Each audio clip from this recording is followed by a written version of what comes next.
Today we discuss Simon Holmstrom's NHL debut, plus how the Islanders defensemen have been stepping up and becoming a bigger part of the offense. And we preview this weekend's games against Columbus and Philadelphia. All that and a lot more coming up on this episode of the Locked On Islanders podcast. Your Locked On Islanders, your daily podcast on the New York Islanders. Part of the Locked On Podcast Network, your team every day.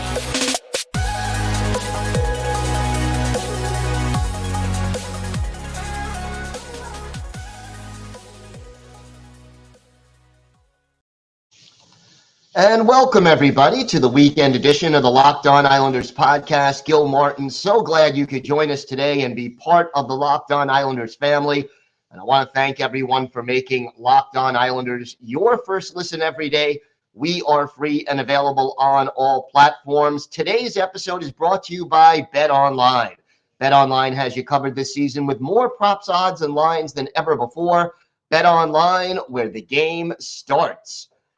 Hope everyone had a great Thanksgiving, that you're getting over your Thanksgiving turkey coma, and that you all had a great time with friends and family. We have got a lot to get to on this episode of the show, but first, if there's something Islanders related on your mind, if you have a question, a comment, or maybe a topic you'd like us to talk about on a future show, feel free to send us an email. The email address, lockedonislanders@gmail.com.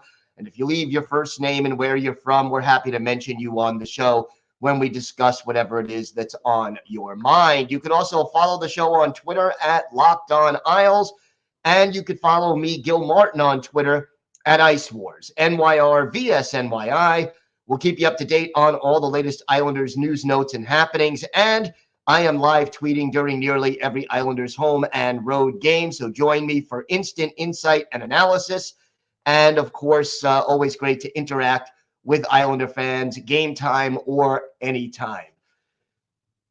Big story, or one of the big stories, and it got a little overshadowed, I think, when push came to shove because of the superb performance by Ilya Sorokin and the fact that the Islanders had, gave up so many shots on goal and ended up with a shutout win. But the NHL debut of Simon Holmstrom, I think, was impressive. And, what I liked about Holmstrom playing on a line with Barzal and Wahlstrom, out on the ice for 11 minutes, 11 seconds, had the shot block, was a +1. But the thing is, your NHL debut is a situation where you can be very nervous. Certainly being out there against an Edmonton Oilers team with your McDavids and your Dreisaitl's and your Ryan Nugent-Hopkinses and Zach Hymans and all those talented players can be intimidating. And yet Holmstrom seemed cool. He was smart with the puck, and he was almost never out of position, made some really good plays. Here's what J.G. Pageau had to say about Holmstrom. He's a young guy that always wants to do his best. He had a good stick so many times on the ice. He made some really nice passes. He was in the right spot, and that's hard to do, to keep your composure and all that. All the credit goes to him. He's a really good player. That's fun to be around. And I think, for himself, Holmstrom, he said it was just a very big surprise, and I was just very happy and excited to get here and to play. Overall, Holmstrom just did a solid job, and that's what you want to see. No, he didn't figure in the scoring, but that's not the important thing.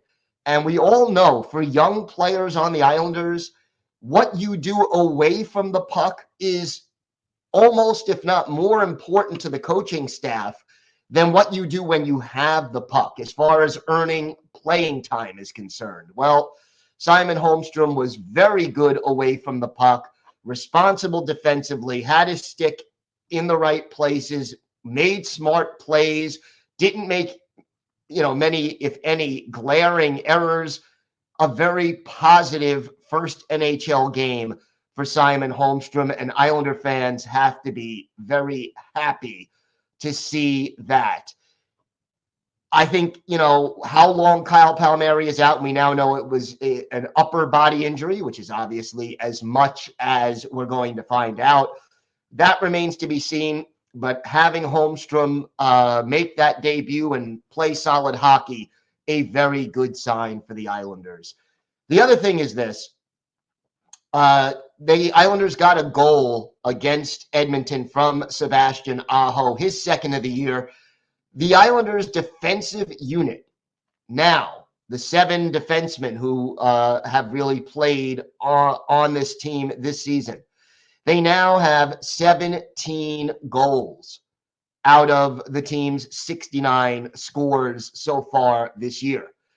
And that is very, very encouraging because, one of the things that we have seen all season, Lane Lambert has indicated he wanted the defense to be a little bit more aggressive than they were under the coaching staff of Barry Trotz. He wanted them to be a little bit more involved offensively, not to take unnecessary or bad chances, but to take more chances. Well, here we are, 21 games, roughly a quarter of the way into the season, and we're seeing these numbers on the upswing. And as a result, Islanders, coming into Thursday, 8th in the league in goals scored, 17 goals from defensemen, a big reason for that. Obviously led by Noah Dobson with 8 goals. Scott Mayfield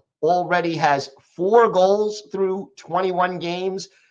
That puts him at a 15-16 goal pace for the year, which is hard to believe. Adam Pelech, Sebastian Aho, Robin Salo, who only played 4 games, they each have 2 goals, and Ryan Pulak has 1. Only Alexander Romanov right now has not scored among the Islander defensemen. But again, that's not his game, and he does have 6 helpers through 21 games as well. So far through the first quarter of the season, I think we're seeing the defense core doing what the coaching staff wanted, and to me, it's a worthwhile sacrifice. I don't mind this team being 8th in the league in goals against as opposed to 3rd or 2nd.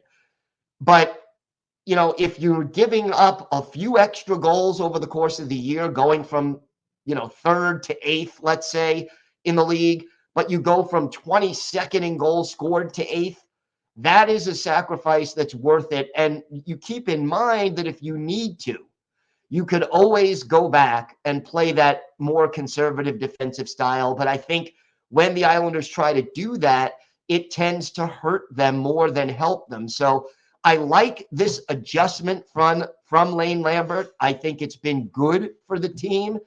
And again, just a positive development. It's a small tweak. It is not a situation where things that are being done are drastically different from the way they were under Barry Trotz, and yet it does seem to be having an impact. Because, look, out of the 12 forwards that more or less play nearly every game for the Islanders, there's nobody in this lineup that is significantly different than they were a year ago. It's the Nelsons, the Lees, the Palmieris, the Pageaus, Wahlstrom, Parise, Beauvillier. It's the same crew, really, as it was a year ago, almost to a man. I mean, what's the difference? That you no longer have Kiefer Bellows being the 13th forward on this team.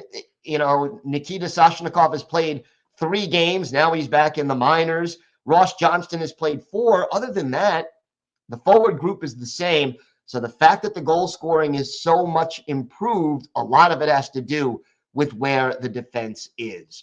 We've got 2 games this weekend, tonight in Columbus, tomorrow at home against Philadelphia. We will preview both of those games and a whole lot more still to come on this episode of the Locked On Islanders podcast. Today's episode is brought to you by your friends at BetOnline. BetOnline.net is your number one source for sports betting info, stats, news, and analysis. You can get the latest odds and trends for every professional and amateur league out there, from football to basketball to soccer and esports. We've got it all at BetOnline.net. And if you love sports podcasts, you can find those at BetOnline as well. We're always the fastest and easiest way to get your betting fix. And look, the Islanders have these back-to-back games this weekend. If you're confident, maybe you want to check out the odds at betonline.net and see how much money you could make if the Islanders win their game. Head to the website today or use your mobile device to learn more. Bet Online, where the game starts. And we want to thank you for making Locked On Islanders your first listen today. For your second listen, check out the Locked On Sports Today podcast. From the games that matter the most to the biggest stories in sports, go beyond the scoreboard and behind the scenes with local experts and insights only Locked On can provide. Locked On Sports Today, available on this app, YouTube, and wherever you get your podcasts.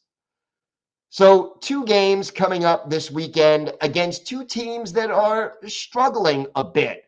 And, from an Islanders perspective, that's not a bad thing. The Blue Jackets right now is who they face on Friday night, tonight. And Columbus still in last place in the Metropolitan Division. They've only played 19 games. They're the only team in the division that hasn't played 20 yet. But 7-11-1, certainly a disappointing start for the Blue Jackets. They are coming off a 3-1 loss at home against the Canadiens in their last game, and that was played on Wednesday evening. And since then, before that game, they had won 3 out of 4, but now, they've lost 2 of their last 3. And, this is a team that made a lot of changes during the offseason, bringing in Johnny Gaudreau, as Islander fans are only too familiar with. And, the thing that's been troublesome more than anything for Columbus, they've been injured a lot. This team is better than its record, and they're starting to get a little bit healthier. But the goals against, they are 31st out of 32 teams in defense, in goals allowed. And that is not a recipe for victory. Goals for, they're only 23rd, so they're not doing that much better offensively in spite of the talent they have at the top of this lineup. And we'll talk about that. The power play has been bad. They're only converting on 13.6% of their opportunities. That places them 30th in the NHL. The penalty kill 19th, a little below average at 77.8% success rate. And, that has been a big factor for this team. But injuries, more than anything, if I go down this list of injuries, on IR right now, Adam Boqvist, Justin Danforth, Jakub Voracek, Zach Werenski, Nick Blankenberg, Patrick Laine, all of those players on IR. Elvis Merzlikins, their number 1 goalie, not in the lineup lately. Jake Bean, not in the lineup. That is a lot of missing players, and it really hurts this team when you get right down to it. Right now, Boone Jenner leads the team with 8 goals. Johnny Gaudreau leads the team with 18 points. He has 7 goals, so he's very close behind Jenner. Sean Curley has 6 goals, and Igor Chinakov 10 points right now. But you look at the lineup, there are still some dangerous players. That top line, Boone Jenner, Johnny Gaudreau, and right now Gustav Nyquist. That's a solid lineup. Cole Sillinger, obviously, an up-and-coming player centering the second line right now with Liam Foudy and Emil Bemstrom flanking him. Jack Roslovich and is the center on the third line. Kent Johnson and Trey Fix-Wolanski are his wingers. And then from left to right, the fourth line, Eric Robinson, Sean Curley, and Matthew Olivier. The defensive pairings, Vladislav Gavrikov and Marcus Bjork are the top pairing. Jake Christensen and Eric Branson are the second pairing, and Gavin Barother and Andrew Peak, the third pairing. Right now, The goaltenders, Yunis Kapasalo and Daniil Tarasov, they have been the duo. Now, if we look back to that loss to Montreal, in that game, it was Korpisalo, and he only gave up 2 goals. The last goal was an empty netter. We will see which goaltender gets the start. I believe the Islanders will go with Semyon Varlamov in this game after having played the last 2 with Ilya Sorokin, and after giving up 49-50 shots in the shutout, maybe it's time to give a little break to Ilya Sorokin, even though he is running the hot hand. Now, Saturday, the Islanders come back to the UBS Arena, a game that is going to be a 7:30 start. And yeah, the Islanders will be on a back-to-back, but so will the Philadelphia Flyers, their opponent. And the Flyers will be facing their biggest rival, the Pittsburgh Penguins, on Friday at 5:30. Then they travel to UBS Arena to take on the Islanders. Flyers got off to a very fast start. John Tortorella, their coach, giving them more energy and having them playing some better hockey. But they have been slumping as of late. They've lost each of their last 5 games and are now in 6th place in the Metropolitan Division, below 500 for the first time this year, 7-8-5. They are tied with the Capitals with 19 points, but Washington has played 1 extra game. The big issue for the Flyers this year, an inability to consistently put the puck in the net. Right now, Travis Konecny leads the team with 7 goals, Owen Tippett with 6, Kevin Hayes with 5. Hayes leads the team with 19 points, tied with Konecny, but putting the puck in the net has been a problem. They're 30th in the league. Goals against, middle of the pack, 17th. Carter Hart has been playing solid hockey in goal. Not quite as hot as he was early in the season, but still a .920 save percentage, a .268 goals against average. Special teams have hurt the Flyers all year long. The power play ranked 29th in the league, 14.9% success. The PK is 26th with a 74.2% success rate. That has hurt the Flyers and the Islanders, much as they did against Edmonton, hoping to take advantage of the special team situation for against the Flyers. And again, trying to figure out the goaltending situation for Philadelphia. Felix Sandstrom played their last game against the Capitals, which means it'll probably be Carter Hart against Pittsburgh on Friday. So we may see Felix Sandstrom again, the backup goalie for Philadelphia on Saturday. But again, that's speculation, and I assume the Islanders will go with Varlamov on Friday and back to Sorokin on Saturday. The line combinations for Philadelphia, the top line, Morgan Frost centering Joel Farabee and Owen Tippett. Noah Cates centers the second line, Kevin Hayes to his left, Zach McEwen to his right. The third line from left to right, Jackson Cates, Patrick Brown, and Tanner Lisinski. The fourth line center is Lucas Sedlak. His left wing is Nicholas Deslauriers, and Kiefer Bellows, a familiar face for Islander fans, has been the fourth line right winger. Defensively, Ivan Provorov and Tony DeAngelo, the ex-Ranger, are the top pairing. Travis Sanheim and Justin Braun, the second pair. Nick Seeler and Rasmus Ristolainen, the third pair. And then the goaltenders, Felix Sandstrom and Carter Hart. Still a lot of injuries here in Philadelphia as well.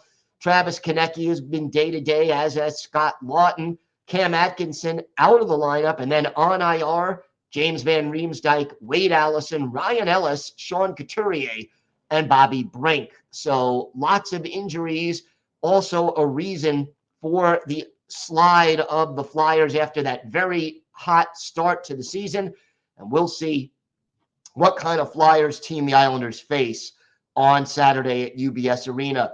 2 teams that are struggling toward the bottom of the standings in the division.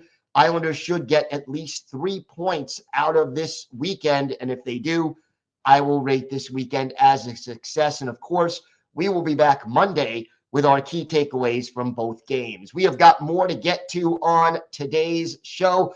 Our Islanders' birthday of the day, a goaltender who turned the Islanders' fortunes around in the early 2000s, but was gone only too quickly. Let's see if you can guess who that is. We've got that and a whole lot more still to come on this episode of the Locked On Islanders podcast. Time now for our Islanders' birthday of the day.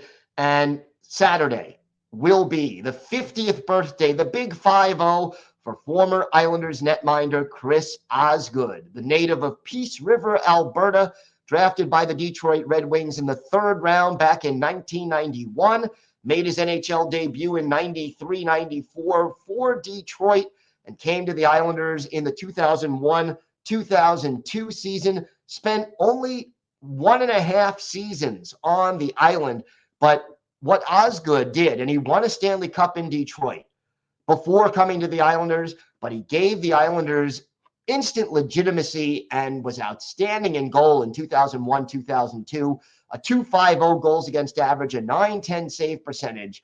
But the important thing that year was the one-loss record. He was 32-25-6 and really gave the Islanders a chance to win nearly every night, was traded to St. Louis at the trade deadline or near the trade deadline in 2002-2003, went back to Detroit to close out his career and played through the 2010-2011 season.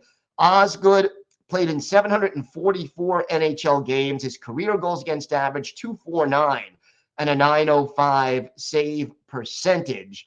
And, at 5'10", 175, Osgood wasn't a big goalie, but he had good reflexes, played his angles well, and really changed the culture for the Islanders, made them into a playoff team. And in fact, we're going to look at one of his better games as an Islander, and it is a playoff game, and it was a key playoff game. April 23rd, 2002, Islanders and Maple Leafs, Game 3 of their opening round playoff series. And Toronto had taken the first 2 games of the series 3-1 and 2-0 in Toronto.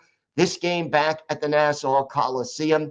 Toronto going with Curtis Joseph in goal, while obviously Chris Osgood, the goalie for the Isles. And it was Toronto on the board first. Alexander Mogilny is first from Tomas Kaberle and Darcy Tucker at 7:32.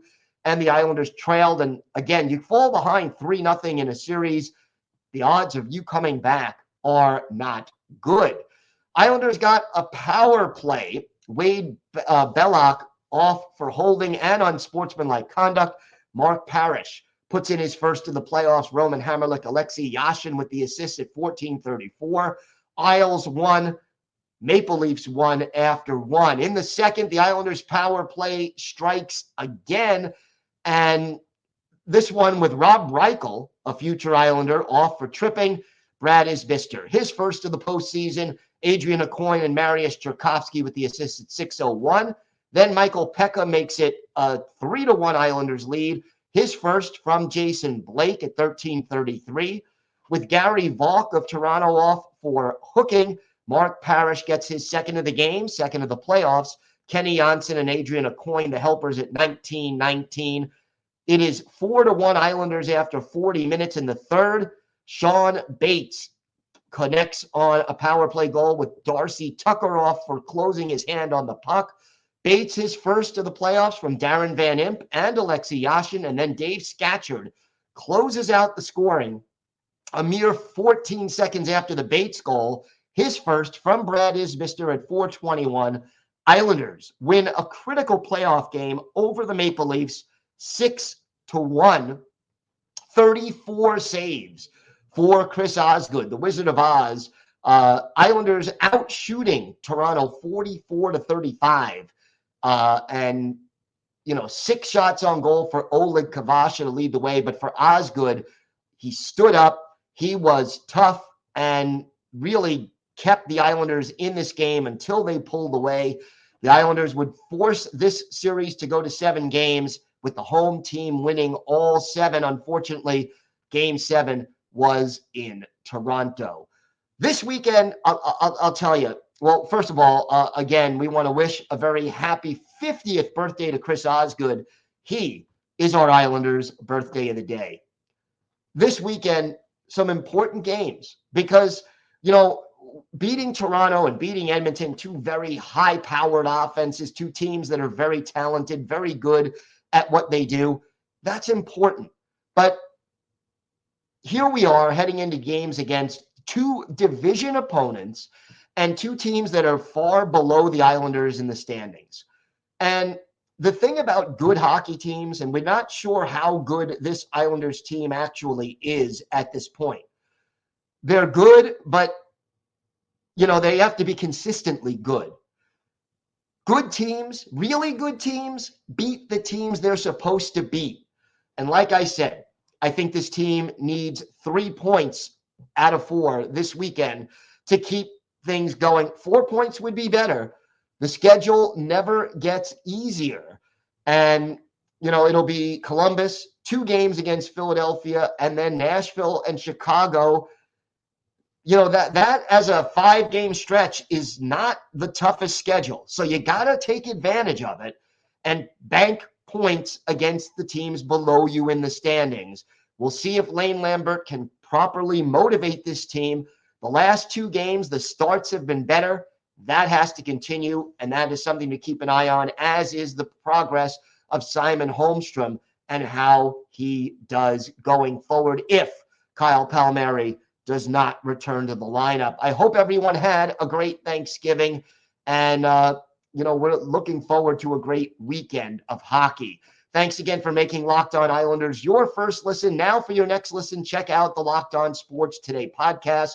The biggest stories of the day, plus instant reactions, big game recaps, and the take of the day. It's available on the Odyssey app, YouTube, and wherever you get your podcasts. I hope everyone enjoys the holiday weekend, Black Friday shopping, time with friends and family, and 2 games of Islanders hockey. Have a great weekend, everybody. Stay safe. And of course, let's go Islanders.